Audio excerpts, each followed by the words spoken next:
We have reached chapter 7 in the book of Daniel. Let's read the first 3 verses. In the first year of Belshazzar, king of Babylon, Daniel saw a dream and visions in his mind as he lay on his bed. Then he wrote the dream down and related the following summary of it. Daniel said, I was looking in my vision by night, and behold, the 4 winds of heaven were stirring up the great sea, and 4 great beasts were coming up from the sea, different from one another. The bullets tell us the vision in chapter 7 was revealed to Daniel in the first year of Belshazzar's reign, which was 553 BC. Daniel's dream predated by 14 years his experience in the lion's den, which occurred in or soon after 539 BC. In the first 6 chapters, Daniel wrote in the third person. In the last 6 chapters, we're in the latter half of the book now, he wrote in the first person. In his vision, Daniel first saw the great sea churned by the action of 4 winds. Throughout the Old Testament, the Mediterranean Sea is referred to as the Great Sea, and you see the references there. This vision then related specifically to the Mediterranean world. The second thing Daniel saw in the vision was 4 great beasts emerging from the agitated sea. As explained to Daniel later, the 4 beasts represented 4 kingdoms. Verse 4. The first was like a lion and had the wings of an eagle. I kept looking until its wings were plucked and it was lifted up from the ground and made to stand on 2 feet like a man. A human mind also was given to it. The bullets tell us the first beast was like a lion, an animal symbolizing power and strength. This lion had eagle wings, which speaks of swiftness. Interestingly, the lion and eagle were both symbols of Babylon. And you see the references there. The violent wrenching of the wings from the lion would deprive it of its great mobility. This could refer to Nebuchadnezzar's insanity or to his empire's deterioration after his death. The lion's rising up on 2 feet, that is its hind legs, made it look more like a man. The fact that it got a man's heart suggests that the animal lost its beastly nature and showed compassion. The lion's rising on its hind legs and having a man's heart may refer to Nebuchadnezzar's humanitarian interests. Let's read verse 5, the second beast. And behold, another beast, a second one resembling a bear this time, and it was raised up on one side, and 3 ribs were in its mouth between its teeth. And thus they said to it, Arise, devour much meat. Look at the bullets. The second beast was like a bear, an animal of formidable strength. And you see the references that we get these, see how the symbolism is used in other parts of Scripture. And you see the references there. This represents Media-Persia, the empire that followed Babylon. The Medo-Persian army was strong and fierce. We know that from Isaiah. Unlike the grace of the man-like lion, the bear was ponderous and ungainly. It was evidently reclining with one side higher than the other. This suggests that though Persia rose later than Media, Persia soon overshadowed the Medes in their united kingdom. The 3 ribs in the bear's mouth may represent the 3 kingdoms of Egypt, Assyria, and Babylon, which had preceded the empire represented by the bear. So Egypt, Assyria, and Babylon would be those 3 kingdoms. The bear was told to devour flesh. This command suggests that kingdoms operate by divine appointment, not their own authority. In devouring other kingdoms and extending its territory into a vast empire, the bear was fulfilling God's purpose. Look at verse 6. We see a third beast. After this, Daniel said, I kept looking, and behold, another one, like a leopard, which had on its back 4 wings of a bird. The beast also had 4 heads, and dominion was given to it. The third beast Daniel saw was like a leopard, an animal noted for its swiftness, and we know that from Habakkuk, and its cunning and agility. We see references in Jeremiah to that effect and Hosea. This beast had 4 wings like a bird, stressing a swiftness beyond its natural capacity. And an additional feature of this beast is that it had 4 heads, and dominion was given to it.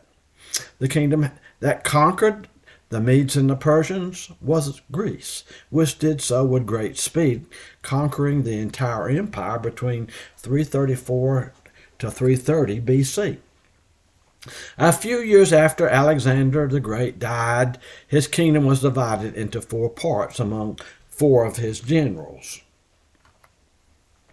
And then verse 7, we look at the 4th beast. After this I kept looking in the night visions, and behold, a 4th beast, dreadful and terrifying and extremely strong, and it had large iron teeth. It devoured and crushed and trampled down the remainder with its feet, and it was different from all the beasts that were before it, and it had 10 horns. So look at the bullets. Daniel now described a 4th beast. And so instead of likening it to some known animal, Daniel simply called it a beast. Apparently it was a mongrel composed of parts of a lion, bear, and leopard. This 4th beast was more terrifying and powerful than the 3 preceding beasts, which were all ferocious and destructive. The beast had large iron teeth with which it was able to crush and devour its prey.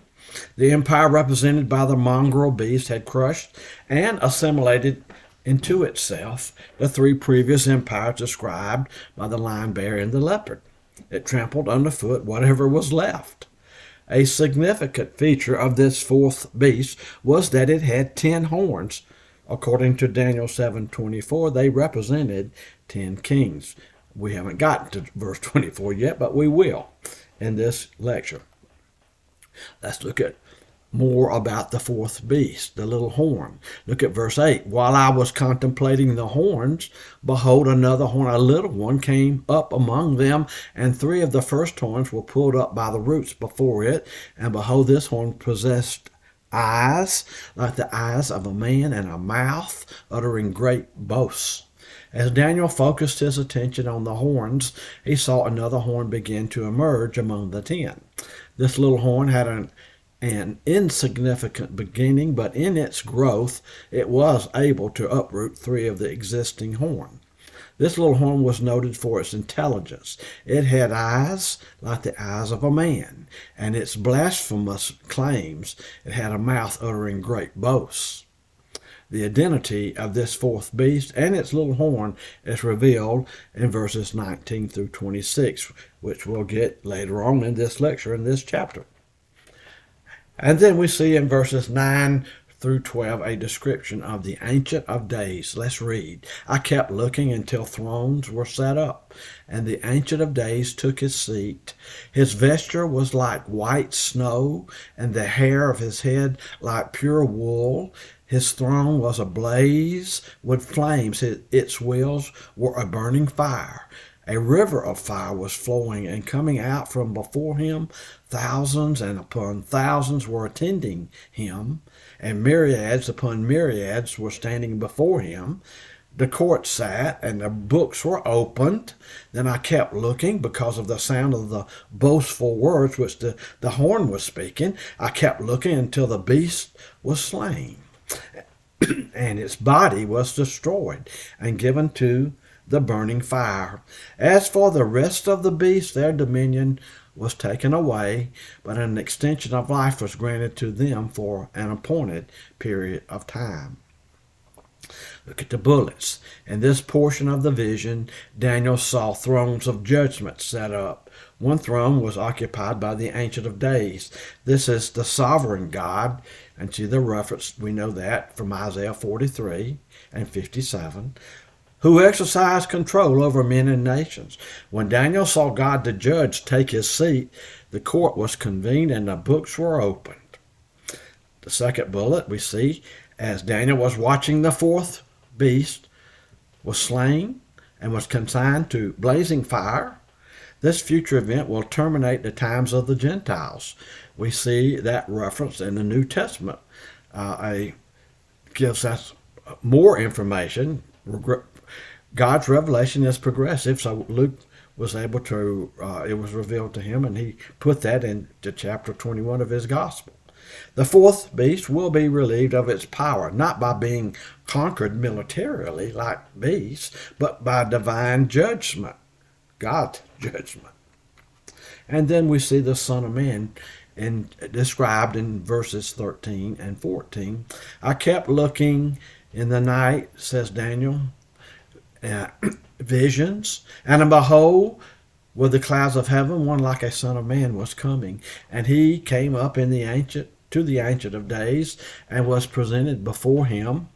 And to him was given dominion, glory, and a kingdom, that all the peoples, nations, and men of every language might serve him. His dominion is an everlasting dominion, which will not pass away, and his kingdom is one which will not be destroyed. And the third portion of this vision, Daniel saw the Son of Man approaching the Ancient of Days. Jesus Christ, taking this title, Son of Man, from this prophecy, here in verse 7 of Daniel, frequently used this when he walked the earth after his incarnation to refer to himself. We see that in Mark and John's Gospel. When the Son of Man came into the presence of the Ancient of Days, all authority, glory, and sovereign power that had been exercised by rulers in the four kingdoms over all peoples, nations, and men of every language was conferred upon him, and those peoples worshipped him. This will be fulfilled in Christ's second coming to earth. The Son of Man will establish an everlasting kingdom. That kingdom will never be conquered by another. His reign will be established on earth. At the end of the 1,000-year reign, he will surrender the kingdom to God the Father, after which Christ will be appointed ruler over God's eternal kingdom forever.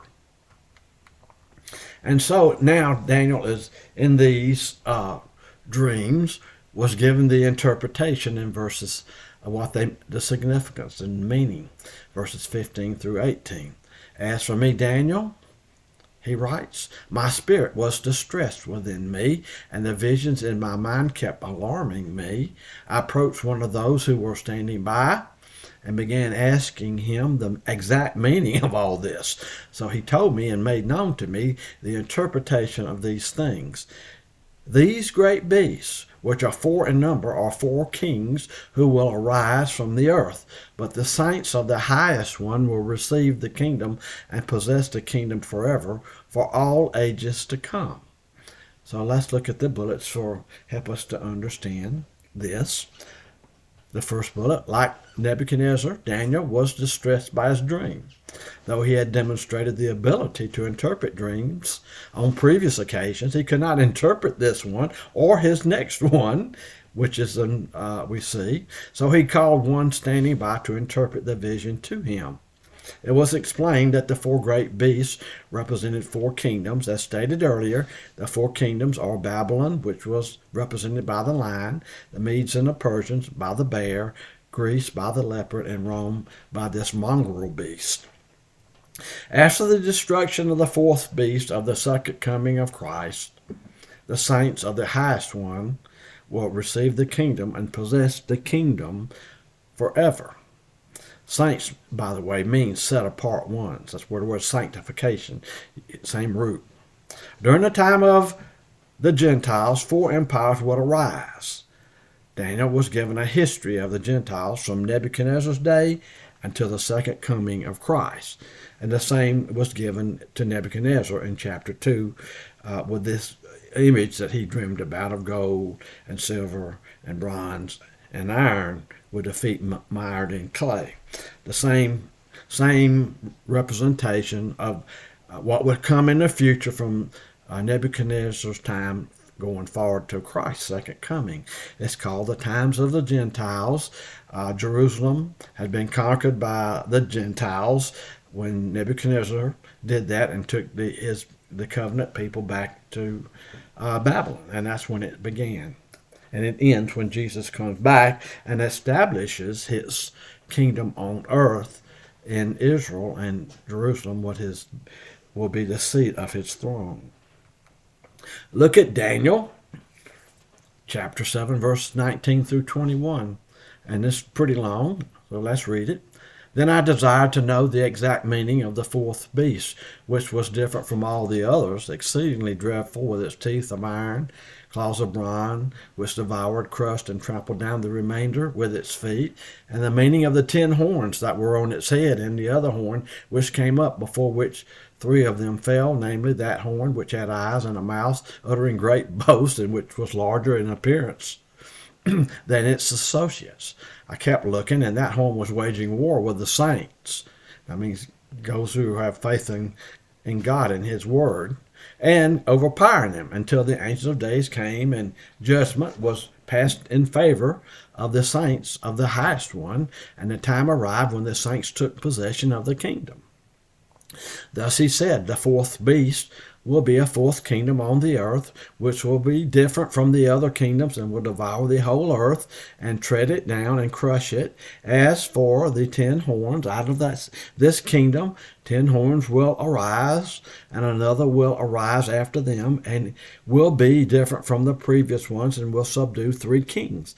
He will speak out against the Most High, and wear down the saints of the highest one, and he will intend to make alterations in times and in law, and they will be given into his hand for a times and a half time.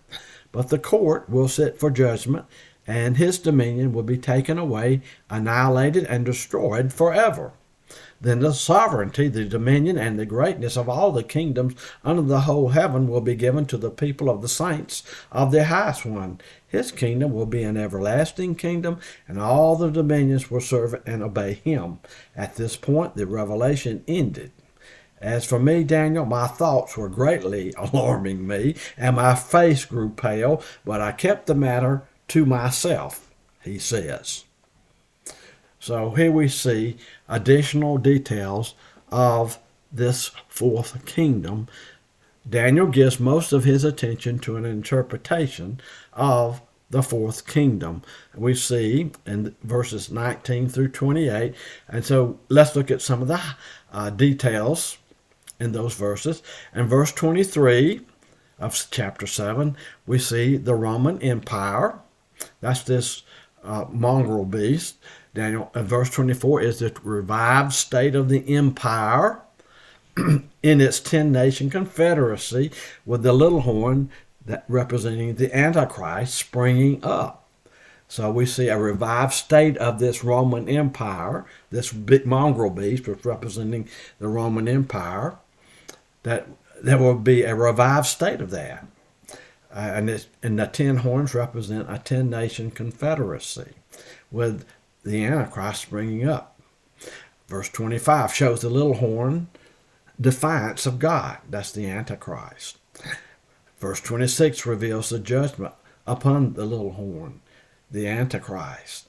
Verse 27, that's God's judgment now, indicates the sovereignty, the dominion, and the greatness of all the kingdoms under the whole heaven will be given to the people of the saints of the highest ones. And so we see when only saints, or that is those who have faith in this case, the Messiah, which is Jesus Christ, they're the ones who are set apart to have reign with him. And I think this is the